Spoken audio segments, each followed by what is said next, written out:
I was given offered a project by one of my clients where they asked me to build a very humble house for them on their farm.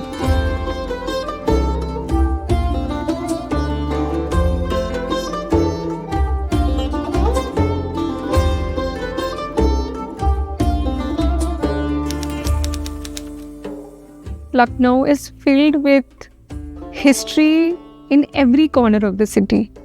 It can be architecture, it can be its culture in terms of performing arts, culture and art everywhere. In the summers, my grandfather would take me and my brother to Imambara, and we would just walk around the building and run around the building and enjoy the building. That's how it inculcated in me, and I started just loving being around history.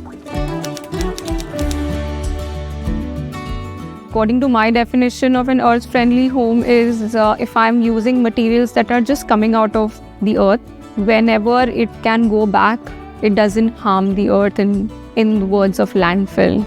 And it can just degrade and go back easily into the earth.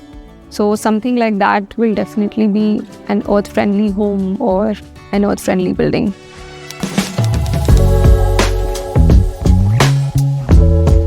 The most important part of building an earth-friendly home is to be able to understand what materials we are using to build it. Are these materials that are more sustainable, more eco-friendly? That's important. Then also it's important to understand the process that we are taking.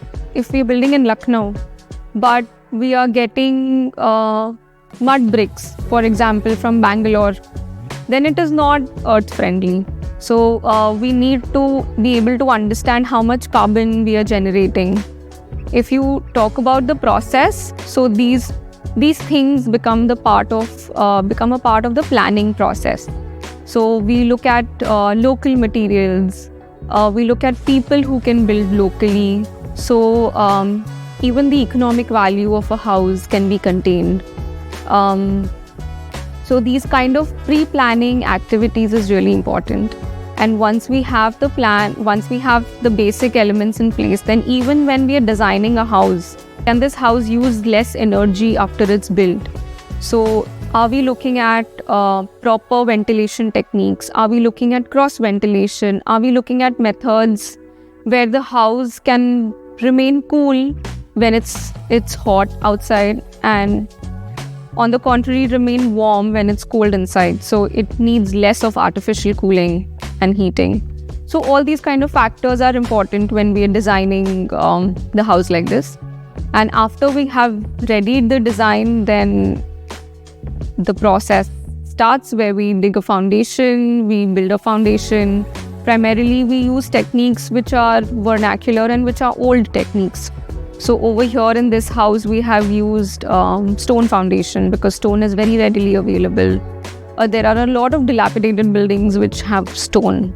So we used that stone here to dig for the foundation. Then even the walls, how we are building the walls, what material are we using. Over here in this house we've used mud walls and stone walls to build the house. Everyone should look at sustainable architecture. There should not be select few, because it is the need of the hour. Climate change is here. We are experiencing it by the day. So everyone should look into how they can build more sustainably and put in more thought into how and why you're building. So minimize your requirements. Make your clients minimize their requirements, and just the smallest bits. Think about the processes you are doing. Think about the carbon emissions you are creating when you are selecting a particular material or when you are doing a certain kind of process.